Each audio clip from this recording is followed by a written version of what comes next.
What am I to do? Welcome to He Said, She Said Razor Branding Podcast with Michael Russo and Jackie Russo. To learn more about how to improve your brand, visit brandRUSSO.com. Michael, I'm so excited about our conversation today with Robert from Pacific Hardwood. You know, oftentimes we're talking specifically to marketers, but today we're talking to a CEO and president of a company, and he has led this company to be the dominant force in the custom wood flooring industry. So we're not talking to a marketer. We're talking to a businessman who uses marketing. And I love the insight that he brought to us. I know some of it made you uncomfortable because you don't love the AI stuff, but he's doing it the right way. That's the lesson. I think that's the lesson, is how he, as a businessman, has found the right tools and was consistent with it and said, you know what, I'm going all in on this. And I'm going to do it the right way. I'm not going to halfway do it. I'm going to really, figure it out and finding things that work. And then, like I said, the commitment to it, that's the good part. And then obviously he's running a good business on top of that. There are things that are going on there that doesn't just happen. You don't get that kind of growth by accident, Well, and that's what I love, that he was so willing to be so open and share so many of his tips and tricks with us, because I think this is great insight that people are going to really learn from. So y'all listen. Robert, welcome to the show. Thank you. I appreciate you having me. I'm excited. Well, thank you. I am very excited to talk to you about your business and your thoughts on marketing and kind of your whole approach. So maybe we can just kind of head up into the direction of talking about, as the owner and CEO of Pacific Hardwood, what do y'all do? Where do you do it? Who do you do it for? Yeah, sure. So Pacific Hardwood is my core business. We're a custom manufacturer of wood products, mainly hardwood flooring. So most of what we do is engineered. We also do solid as well. But our differentiators, everything's made in the United States. So I've got a 3.5 acre facility out here in Orange, California. We make about 4 million square feet a year, but we do it one job at a time. So we might do a 200 square foot repair job, or we might do a 250,000 square foot, luxury condominium tower. So that kind of sustainable domestic manufacturing is really what we're all about. I love that. And so I would imagine that it is primarily a B2B sale for you. You're selling primarily to distributors, wholesalers, retailers, not the end customer so much. Yeah, we don't deal with the end customers, but I really stay away from distribution too. So our core customers are going to be custom flooring installers, contractors, home builders. And then we get specified by interior designers and architects for more corporate or large scale projects. Nice. Now, I don't want you to reveal any trade secrets, because I know that you've built up your business through a lot of hard work, and I wouldn't want you to give away the secret sauce. But I am curious, what is your marketing approach? How have you gone about it, and what's worked for you? Yeah, so that's changed a ton. And recently it's really evolving almost by the month. So I bought this business about 5.5 years ago. And before that, they were just doing traditional marketing, print marketing, industry stuff, et cetera. I started doing social media in earnest about 3.5 years ago. Our Instagram last year did about $8 million in sales, and that's spending basically zero on ads. We spend about $200 a week. So I have a full-time social media girl, and our methodology for the last few years has been just hammering people on social media. So primarily Instagram, and secondarily, and now more so, LinkedIn. So, what we find is, in my industry in particular, wood products is not exactly cutting edge, high tech. There's not a lot of younger people in it, to be frank. So we were really the first to really leverage social media. And on Instagram, if you follow us, we will hit you up with 5 or 6 stories a day, 1 reel a day. We'll be sending out DMs nonstop. And then on LinkedIn, we're more doing the 1 a day. But just staying in front of everybody day after day after day has really been a growth vehicle for the business in ways that I was a little surprised, to be honest, selling, B2B products to blue collar individuals. I am surprised as well, but I'm looking at 23,000 followers. So you're doing something right. Yeah, it really works. We do a trade show. We do several of them. We have our one in Vegas called Surfaces every year. And a year ago, I started to know it was really working when people would come by and they'd be like, oh, you're that Instagram guy. And I would hear that a lot. Or I'd hear, wow, you guys do the best marketing in the business. But then this year, we just got back from our show 5 weeks ago, and it was amazing. Like, I couldn't leave the booth. It was totally packed, where my competitors were empty. And then I would be like walking down the strip, 3 hotels down, and people were stopping me on the street by name, wanting to get a picture and asking me questions. And I couldn't even go get dinner by myself. People were coming up to me. So, it's weird to have become, for lack of a better way to put it, a little niche business wood celebrity. But the brand, all the work that's gone in, and it's taken 3 years, right? But it's just that daily persistence of staying in front of people day after day after day has really paid off. And now with artificial intelligence taking hold, we recently retained a firm that we're doing AI marketing with. And that is really going to just, I won't even want to say 10x things, probably going to 100x things in our ability to generate content, put together, programs and really have world-class looking marketing at a very small budget. I'm really, really excited about it. Tell me how you/they are managing to keep the AI marketing feeling human and your voice and not too created by the machines. Sure. So we're only 5 weeks into this. So I'm a member of EO, which is Entrepreneurs Organization. Sure. It's a group of entrepreneurs, and I'm on the board for Orange County. And one of the other people with me, that's what he does for a living. So he owns a very successful AI marketing firm. He did traditional marketing for over 2 decades for large automobile companies, actually. But he's immersed himself in AI. And so I'm not way into it yet, but from what I've seen, it's just been mind blowing in terms of we don't just create cheesy marketing. We start with the foundations, and he's built these, ChatGPT prompts that are 2 or 3 pages long, and you kind of fill them in like Mad Libs, like when we were kids. You just put in information, and then it kicks out like what you would spend $150,000 or $200,000 on even 2 years ago. It puts together a whole plan that explains: here's who you are, here's who your competitors are, here's how they're going to market, here's where it looks like it's working for you, here's what's working for them. Here's your, 4 or 5 ideal customers. It kind of spells them out. Like, here's the custom home builder, and here's the luxury flooring installer, and here's the person that works for the Ritz-Carlton that's buying hospitality and managing the construction contracts, et cetera. So really what we spent the last few weeks doing is building the foundation and the framework. And then, now what it's starting to do is it's taking all of our material and everything that we've fed it, and it's spitting out all of the copyright, and we're getting sizzle reels and B reels that look like it's a Fortune 500 company, and it costs next to nothing, right? So what we don't want to do is sound like robots, for sure. Right. We're making sure that I had to get comfortable with this. This is all kind of new to me. I am the brand, not the company. So we're trying to keep it personal by making it almost more important that I build my personal brand.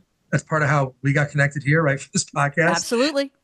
So I build the personal brand so that there's a customer intimacy, especially when I'm selling, high-end luxury goods. And then hopefully as I grow other businesses and interests, the work we're doing here will allow me to use that personal brand to translate to other endeavors. Right. No, absolutely. I was in a marketing roundtable this morning, actually, and we were talking about exactly that. When the CEO, founder, owner, like you and I, are the face of the company. One of the gentlemen in my roundtable said he started his company knowing he was going to exit in 5 years. He had certain sales goals. He was going to get to a certain point, and he was pulling out of there.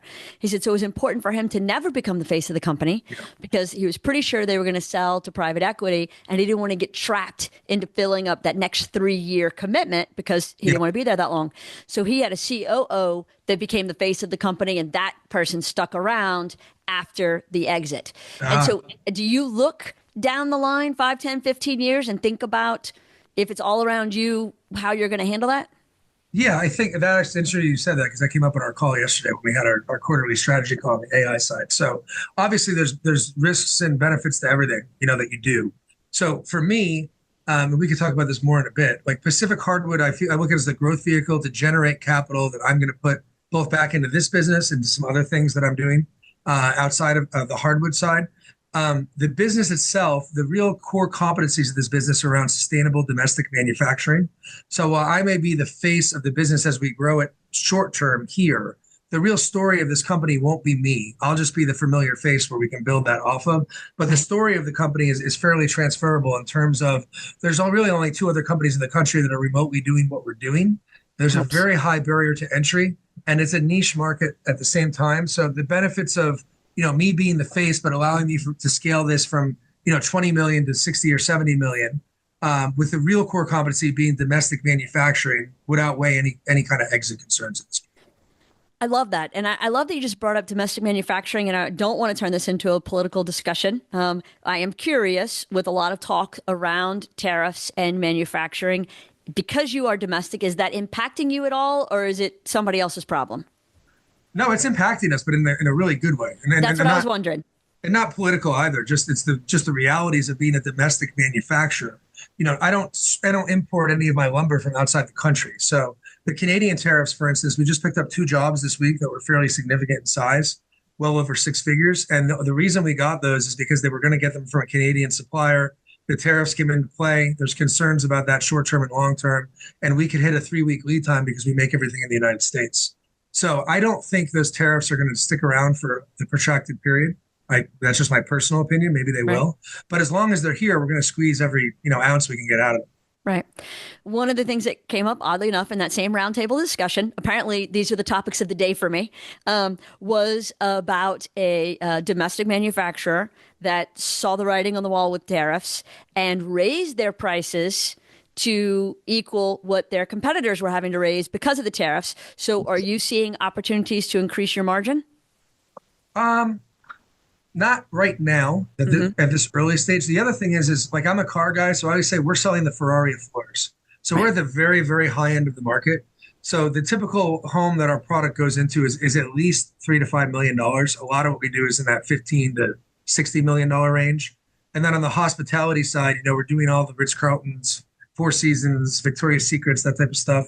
So we're already really priced at a very high level. We don't really sell on price. So I'm always trying to squeeze every dollar that I can on that end. Now, having said that, there is competition from Europe. So if there's a lot of European tariffs that go in, European oak is very popular. If they were to, have a significant tariff of 25 to 50%, I don't think I wouldn't be predatory on that because relationships are huge in my business. We're even though we're a relatively large business, we're still a niche business. So, if there's a big price delta, when I eke my prices up, of course, I have to be a good business person. But I also don't want to just be predatory and make it so that all my customers feel like I'm just taking advantage of the situation and making it worse on them. Because at the end of the day, I'm in the relationship business more than I am the product business. Right. No, that makes perfect sense.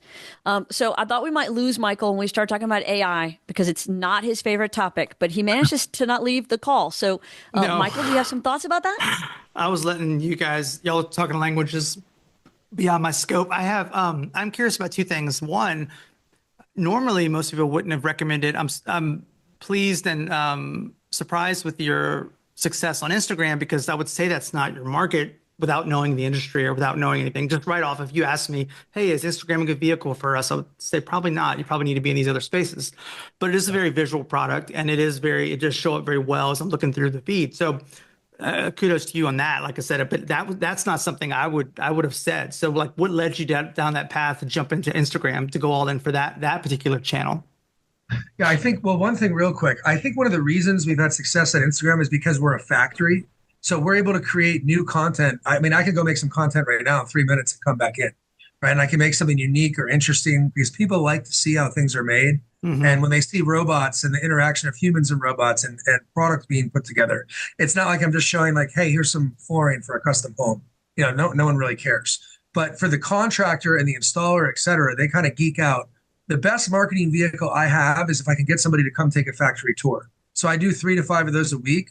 If I get a customer in the factory, they're going to buy. So Instagram, because it's a visual medium, I look at that as saying, okay, the primary use for that is me taking the factory and putting it on someone's phone, right? So I can get them there. And then like, if you go to our website, the first thing you're going to see is a virtual factory tour, right? There's video and it's going to take you through what we're making. So I think we're very blessed from that standpoint. And so I think that's why that particular channel has worked, because honestly, I would have told you the same thing. I would have said, there's no way this is going to work, especially when we were throwing $100 a week at it. But when we started to see hundreds of thousands of dollars in orders and millions of dollars in orders, and then you see that all these contractors are on there. And it's also a really great way to find new customers and leads because you'll see other people, builders and whatnot, who are tagging the architect or tagging the designer. I would never do that on my own page because I don't want to give away my secret sauce fully, as you're saying. But when I see that, I'm like, oh, there's the new custom home builder. Oh, there's an interior designer we want to talk to. Oh, this person just did the JP Morgan Chase building. And it's just a funnel for leads to put me in the right place at the right time with the right people. That's interesting. Right. Yeah, like I said, and not just for the, obviously for the content that you're putting out, but the audience, again, according to what statistics say, Instagram is more of a younger audience, kind of general feel to things, and LinkedIn's more business, Facebook's more our age. So just like I said, demographic wise, but like I said, you're finding success there, which is great. It's pretty interesting. So we have a TikTok page too. We get no business off of it. But the way I look at that is like I have three kids, a 16-year-old, a 14-year-old, and a 12-year-old. So interestingly, the boys are more on Instagram than TikTok. Like my daughter is just on TikTok. And my middle one is pretty much half and half. So we're building that channel now because I know the future is going to come at some point. And obviously there'll be something newer than TikTok, et cetera. But, like we had a post on TikTok that had more than 1 million views and went viral, right? So I think there will come a time where as the generations change, the mediums change. We have not had a lot of success on Facebook. I tried to do a lot of Facebook stuff. I've gotten nowhere, which surprised me a little bit. I mean, I'm 48. I just turned 48 last week. Happy And, birthday. thank you. And up until I started really doing Instagram for business, I was more a Facebook person. So I would have thought, our demographic would be more Facebook, but it's not. But then you think about the contractors. I mean, a lot of them are in their 30s, early 40s, late 20s. So, I think they're the Instagram crowd, basically. Mm-hmm. That's fascinating. I'm so glad we're having this conversation because I made the same assumption that Michael did. And so when you reached out, I'm like, oh, hold on. This is a story, and I want to talk about this story. So, you mentioned kind of at the top of the hour a little bit about how you're doing it. I'd like to dive into that a little further because it sounds like a heavy frequency load. So are you creating all of it and handing it over for your team to finish producing? Are they producing it and every once in a while they'll throw you in front of the camera? What's the planning and the production around your schedule? Yeah. So right now I have Taylor who comes in twice a week. So she comes in on Tuesdays and Thursdays. And that's to grab new factory content, or she'll grab me and we'll make some videos. So we're not doing a lot of long form content. We've put some other more engaging stuff. So if you were to go to our page, you'll see we had Fox 5 San Diego come up here, and they did a whole sustainable San Diego story where they made 4, high value production commercials, for lack of a better term, that were 5 minutes each that they aired on their show, Sustainable San Diego. We own the content. So we're able to get some real high quality stuff there and chop it up. A lot of times I might just sit at the desk over here or run outside or grab a piece of wood. What I've learned works more is just when it's authentic and it's organic and it's not super put together Disney-like. People like that and they connect with it more. So there's a guy on the internet, Grant Cardone. Have you heard of him? Oh, sure. He's actually Okay. from Louisiana, I just found out. Oh, yeah. So we did Grant's house out here in Malibu, so I got to know him a bit. He's an interesting character, that's for sure. But the one thing I took away from him when I spent some time with him is he just said, Robert, you just pound people. And he goes, you're going to piss some people off. Some people are going to unfollow you. Some people make some rude comments. You might get some hate mail. Who cares, right? And that's what we see. Like even our mailers, we send 2 mailers out a week. So our email list has about 66,000 people on it. And once a week, I'll get some hate mail back, like stop spamming me, or it's full of profanity, or, generally they're on Friday nights. I think people are a little tipsy when they write me back. But what he said was, money is going to follow attention, and you just want attention. And the best way to get attention is to be yourself and to be authentic. And don't worry about making it perfect. It doesn't need to be all polished and fancy. It needs to be solving someone's problem or grabbing them. So I made some tariff videos yesterday that I haven't posted yet, but they just start out with me outside going, tariffs, tariffs, tariffs, right? And just grab them for the 3 seconds. And then I start talking in a more calm way about how everything's made here in the US. You don't have to worry about tariffs with us. If anything, our prices are going down, not up. Call us today, visit us on Instagram at Pacific Hardwood. Call me at 714-998-6446. Just really authentic, organic, unpolished content, at least with our audience, has been a lot more relevant than, for instance, having Fox come up and make something that looks like we made a commercial for CBS. Right. I'm curious, and this is not your answer to answer, like the question I'm asking you, because you're trying to help your business grow, not everybody else's business grow. But do you think your model would work if you went into another business model, or if someone tried to emulate yours? Because not everybody has a Robert. Not everybody has, you're a CEO with a personality, which is not always the case. Somebody that's good in front of a camera, somebody that talks well, somebody that is authentic in his behavior. So does that model dependent on having that kind of CEO or that kind of lead? I think there's got to be whoever's going to be the face. Back to Jackie's point about they've made the COO the face. Somebody's got to have some charisma and ability to attract attention. In terms of the model, I'll tell you right now, all of my competitors are doing exactly what I'm doing now, but they're not getting traction. Like if you look at how their followers grow or you look at their engagement, it's not there because it's almost all just product focused, and it's like a picture of a floor and like a call to action to call us, where ours is more about trying to educate the customers, alleviate their pain points, talk about what's going on around here. I'm also kind of an open book personally. So I'll share a lot of stuff on my personal page on Instagram. And what I've noticed is a lot of the Pacific Hardwood followers also follow me on my personal channel. And so I'm creating that kind of customer intimacy with them, sharing a little more about life. Like I have a lifestyle improvement blog that I have where I post about twice a week, and I'll be launching a media channel this spring that's going to help blue collar people scale their businesses. That's kind of a passion project I have going. Mm-hmm. So I guess the answer to your question in short is you can copy what we're doing in terms of the cadence, how often we post, and here's product in front of you. But at the end of the day, somebody still has to care to like watch it and check it out. I mean, you know how we all are. I mean, I see my kids, it's 80 times worse. It's just boom, boom, boom, boom, scroll, scroll, scroll. So I need that 3 seconds. If I can get them for 3 or 4 seconds, then I can get them to check me out. Yeah, I mean, you have to have that reality behind all that, because once you get them to the door, if there's nothing there, they're going to find out soon enough, right? And so you have a great product, you have a great company, like all those things are there. So then it's just banging the gong and putting the right things out that people are going to be drawn to. Like you said, you get them a tour and they're kind of sold, and that's the driver. Not keeping it stale. Like our channel got stale and we saw growth slow down because it was just factory. So I had to get comfortable in front of a camera to like just become the guy that's the company guy, right? And then I can still go in the factory and point out really cool stuff, but there's a story behind it. It's not a picture of a robot moving wood around. It's okay. These robots were in a BMW factory. They're repurposed after 10,000 hours. Here's how they work and yada, yada, yada. I get one thing I'm a little bit different about is I don't really worry about my secrets, as you can probably tell already here. So I'll tell the story because 99% of people aren't going to put the effort in to copy it anyway. And then 2, by the time they figure it out and copy it, I'm doing something else, so they can try and copy it, but I don't really get concerned with that. I think the benefit of telling the story and just having everything out there far outweighs the remote chance that someone's going to even try to copy it. And then secondarily, be able to copy it. And then I'm on to the next thing anyway. Well, Jackie's that way too, and we've battled that over the years. She's an open book as well, and I think you are similar in your models. She is about educational. She's about offering things. We wrote a book a while back, and it literally defines our brand process. You can read it and say, "I'm going to go start an agency with that." Easier said than done. It's like there's the actual reality of having the talent and the know-how to actually put it into place. But it's all about that. We try to preach it to our clients, be educational, be the voice in the room, be the person that's going to understand pain points and all these different things, not just focus on the products. But I'm surprised at how much we preach it, even with our own clients and to the world. Even if you know it, you don't follow it. You still lean back, go back to, I'm going to put my product up there and I got to talk about all the benefits of the product versus the benefits to your life, that kind of thing. Well, Michael, I mean, I literally have started saying this as kind of my new mantra, which is the information is out there. Anybody can go get the information. They can read a book, they can look at a YouTube video, they can take a course online, but the implementation, that's the hard work. And a lot of people are not willing to do the hard work.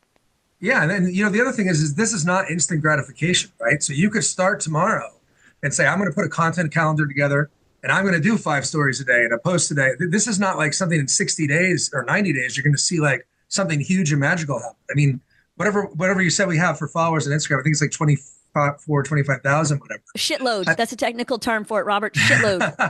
But that didn't happen in, 6 months or 9 months or even a year. That is just week after week and month after month, and day after day. And then sometimes you get lucky and something really resonates and you might pick up 2,000 followers in a day, right? And then you might take you 3 months to get 2,000 more. It's just a commitment to, if you believe in the plan, you got to keep working. It's like a diet. Some days your weight goes down. Sometimes it stays the same. Sometimes it goes up. But if you have the right habits over long periods of time, you're going to get the results that you want. And to your point, Jackie, people are not willing to put the work in pretty much in any area of life, unfortunately. Including diet and exercise. Mm-hmm. Yep. Absolutely. So let's talk real quick about hiring. As you've grown and expanded, I would imagine you've had to increase your team. What's that process like for you? Do you have an HR person that handles it? Or are you doing all that stuff yourself? What are the challenges for you? No, it's agonizing. So we have 2 staffing agencies we work with, one for salaried, one for hourly. A lot of the robotics I talked about is because as this business has scaled, we went from 6 million to 20 million over a 4.5-5 year period. I just couldn't get people. So it wasn't a matter of wanting to lay people off or save money. It was, okay, we're growing. I only have this group of people. So I've had to automate. And then when you do that, you start to really realize the financial benefits of it. You get more motivated to do more and more of it, unfortunately. But the labor pool, at least for manufacturing in Orange County, California, it's terrible. Yeah. So when we get good people, they don't leave. We have a profit sharing plan. We have a lot of PTO. We pay everybody's healthcare 100%. It's a good, solid, manufacturing blue collar job. But finding people is agonizing. So we use a staffing agency. It takes us at least 8 to 12 people that come in here before one sticks. Wow. On the admin side, we've started automating a lot of that as well through software and integrating AI there. And then just in the last 2 weeks, we're starting to work on using virtual assistants from the Philippines, particularly in our marketing and admin sides. Mm-hmm. So when you look at, for instance, Taylor, she's starting to work a lot more strategically now, right, with our AI marketing partner to do the strategic side and put the systems in place. But we can get people in the Philippines, for whatever, $1,100 a month, and they can do all the posting and the scheduling and making, and they understand the whole AI system. It's all one company. So we're having to leverage international talent because the domestic talent, unfortunately, is just really, really difficult. Yeah. I came up from a very blue collar home. My mom waited tables. My dad was a plumber. My first job was at Burger King making $3.85 an hour. So I definitely wasn't a silver spoon child. So it was a lot of work. My wife and I moved to 6 states in 10 years chasing opportunities when we were younger. So we were all over. But there's just not a lot of that. So it's difficult. And then in Southern California, they're paying $20 an hour to work at McDonald's, like as a starting wage.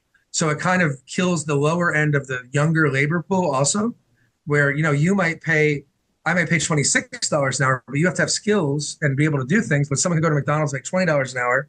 Now, they're not thinking about the benefits and everything else. They just want that kind of instant gratification, again, easy lifestyle. So labor's I would say it's the number one challenge to growth for us over the next 2 years. It's going to be much harder to grow the human capital side of this business than sales at this point. Right. I'm not worried about growing sales at all. I'm petrified about growing the human capital side. Yeah, Jack and I were both come from trust funds, so we don't know anything about all that. We were very lucky to be, millionaire kids, but no, I totally get it. We're the same way. I mean, there is a grind about that and understanding how to grow through that. And like I said, that's a whole other conversation. But yeah. Robert, to be clear, just because I need there to be no question, when I met Michael and he asked me out on our first date, he said, do you want to go to TGI Fridays? There's still one in our town near the mall. I said, sure. Yeah. So we go to TGI Fridays and he says, would you like a soda? He didn't offer apps. He didn't offer dinner. He didn't offer a drink. I'm good first date. So I've been offered a soda. I order a Diet Coke. Okay, great. 4 hours and 7 refills later, all the man has offered me is a flippin' Diet Coke. That date cost him $3. Come to find out, he had $2.50 in his bank account. So, yeah, well, must be quite the conversationalist, though, right? I was very good. I was very good. Very good. Very good. To be clear, I just moved home from Seattle. I had just bought a car. I didn't have any money, so it happens. Oh, they got the you don't have any money part. That came through loud and clear. Yeah. No trust fund for you. Well, we're all blessed now, though, so that's good. Absolutely. Absolutely. Yes. No, for sure. I'm fascinated by the challenge that you have with the human capital. I mean, I'm not surprised. And one of the things I'm thinking of, and I'm wondering if you've started to take this approach, is there's a business that we've followed because their growth has been fascinating.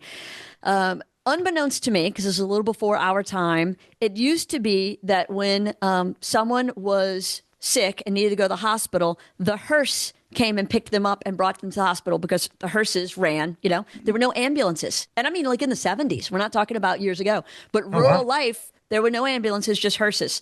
And so this guy started an ambulance company, but there were no ambulance drivers. And so he started a paramedic school to train drivers that he could then hire. And the state and the federal government ended up funding the paramedic school. So he kind of was getting it from both ends. He's a brilliant business guy. His name's Robert Juschleg. But so my question to you is, because the human capital is so hard to find and they need to be tradespeople with a craft, are you heading down the path of either building out a school or partnering with a school to develop those skills? Yeah, so we partner with the state, and then we also are a corporate sponsor for something called Hope Builders. So Hope Builders is a charity that's been around for a few decades now, that helps people that get off to a difficult start in life, whether they were gang members or they got pregnant at a young age or they came from an abusive home, et cetera. And it teaches them trades. So that is a pool that we have started to tap into. So we're finding folks that are getting occupational training through this charity that are also, they have very stringent rules for who gets into that program. You have to earn your way into it. So those people have the work ethic and the desire to really build themselves, build the family, et cetera. So trying to partner within the community to find organizations that are trying to do the right thing and do good and help people and get people that want to be helped. So that's one. The second thing, I'm very big, and I'm not shy about it, about government money. I'll take it too. So we were actually one of the first 50 companies in the country to get the PPP loans when they first came out. So we had two rounds of PPP loans. We had a disaster loan. We had employee retention credits. And then we were just awarded, there was only 11 companies that were awarded something called the California Competes Award. So that is a government program the state has that wants to keep jobs in California or take jobs from other states. So we've partnered with the state to create these tax credits to provide opportunities for us to stretch a bit and go out there and make some hires that maybe we wouldn't be quite ready to make at this point in time to help accelerate our growth. Right. That's fascinating. So to that end, and we have similar programs in Louisiana, and I'm a big fan of them.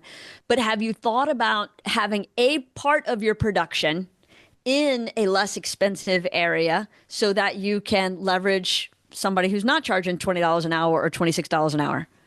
Yeah, no, I mean, the only thing to do would be to move the entire business. And as I mentioned earlier, I've already lived in 6 states in 10 years. Right. And I have teenage kids now, and I'm kind of settled into Southern California. So my appetite for moving isn't there. We're only utilizing about 40 to 45% of our physical capacity here in Orange.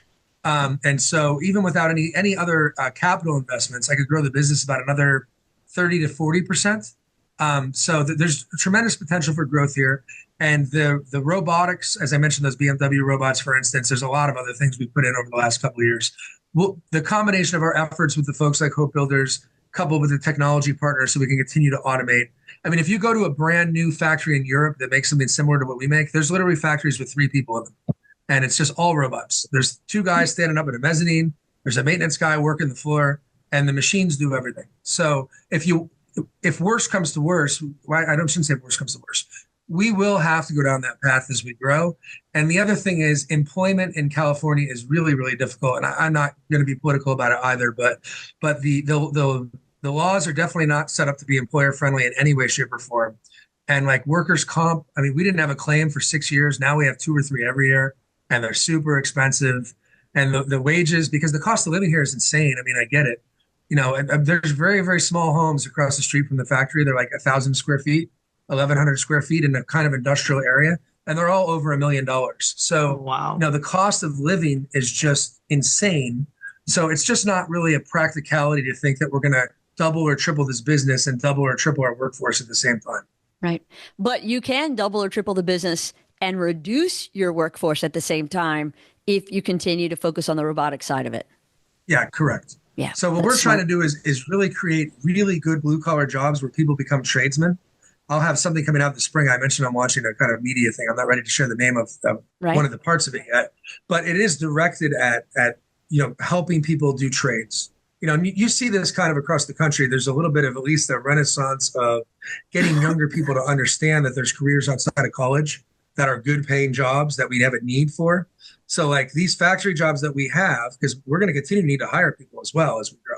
I'm just saying if we double, I won't have twice as many people. I'll have 20% more people. But the people that we have in here, we want them scalable. We want them to be interested in learning and growing. And how people get raises here is they learn more skills. So we don't have annual increases, for instance. There's not a raise just because it's January 1st. So we have a skills matrix that lays out all the different things you can learn how to do here. And then we provide the training, and we overstaff the factory. So there's always a couple extra people here so people can train. And then as they develop those skills, they earn more money based on the skills they have and the value they can provide, not just the fact that they were here for 12 more months. I saw Jackie brilliant. just write that down. Oh, I totally wrote it down. Are you kidding me? I'm all about it. These things are professional development for me. That's why we do these podcast episodes. I hope the listener gets something from it, but I learn something every time. Well, we all learn from each other, right? That's the good thing. Absolutely. I had a great conversation with a guy named Lauren Feldman today. He runs 21 Hats. I don't know if you're familiar with his. It's a daily newsletter. It's a weekly podcast. It's a monthly roundtable and an annual conference. He used to write for Forbes and Fortune and Inc. and the New York Times. He was a small business editor for New York Times. He's a brilliant guy. And so he started this as like a small business clubhouse. And we were talking about the reason why roundtables and peer-to-peer learning and these conferences are so valuable is because we all need that shared experience and that community. And I think it's what keeps us all going. Well, you got to find your tribe, right? And that's part of why I got involved in EO is, I'm scaling this business, but I'm kind of very lonely on an island here. Right. Yeah. So I needed to be around other business owners that were having some of the same issues I was having, or at least, somebody I could vent to that could understand my frustrations, my issues. But then when you get around those folks and we have something called Forum we have once a month. So you're put with like eight other people or so, and you go really deep on your personal life, your family life, your business life. And there's all sorts of learning events. And there's like tonight I'm hosting the tenured member dinner. So there'll be members that have been in the group for over 7 years. We're all going to go have a happy hour and dinner. But those conversations are really where the gold is, right? Because you could explain, I'll give you an example, the tax credits. So my accountant told me I wasn't eligible for the employee retention credits. It was about $500,000. And he said, well, you're not eligible because your business grew during COVID. And then I was at one of these EO events, and the guy I was talking to, that was his whole business was employee retention credits. He's like, of course you are. He goes, because the ports here in Long Beach and Los Angeles were shut down for a while. Then they were operating at like 50% capacity. There was container ships 60 miles out in the ocean. He goes, did that impact your ability to grow your business? I'm like, yeah. He's like, well, we just need to get all the data together and you're definitely eligible. So then I go back to my accountant and I'm like, well, here's what I heard. And he's like, well, let me get back to you. Then he gets back to me a week later and he's like, yeah, you're absolutely right. I mean, that's $500,000 right there, right? That I would have never, I already gave up on, wasn't going to get, nothing was going to happen. But I put myself in the right room to meet the right person, right? That opened up my mind to making that happen. And any of us could probably give a dozen examples of similar things like that. If you put yourself in you want to be with the right people for sure. Right. No, for sure, for sure. I actually went to an EO luncheon last month. The problem is it's in New Orleans. It's 2 hours away from me. So it makes it a challenge because we don't have a chapter here in Lafayette. But I mean, think about the example I just gave you. If it took me great it took me 4 hours a month and it saved me $1 million a year, then that's pretty good use of my 4 hours. Yeah, right? Not a bad way to spend your time, for sure. Robert, this has been fascinating. I love what you've done with your business and with your social media. I know that, for years y'all were doing things more traditionally before you started making changes, and you're still doing conferences and trade shows. How are you leveraging some new media or new approaches to make your trade shows and conferences more successful?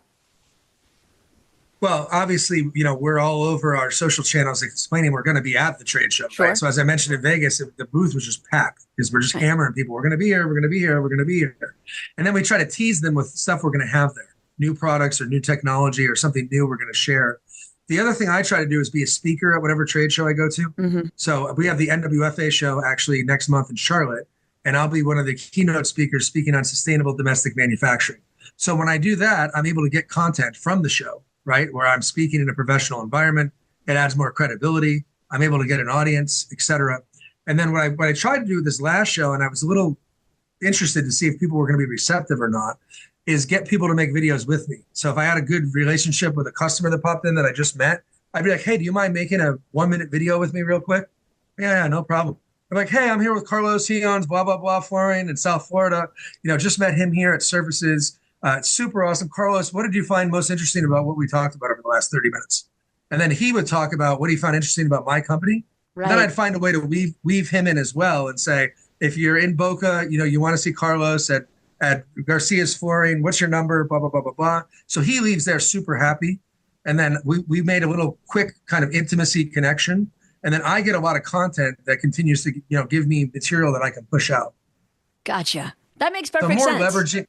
More leveraging the trade show in a different way. I'm not really concerned at the trade show anymore about, hey, come into my booth, let me show you something. Now it's more about how do I use digital marketing, social media to make sure my booth is just naturally packed? And then how do I use the trade show as a vehicle to create content? Right. If that makes sense. And it's a chance for the clubhouse effect. You've got everybody who's a fan and in your fan club get together in one spot. And so that community continues to build and grow. I love that. That's brilliant.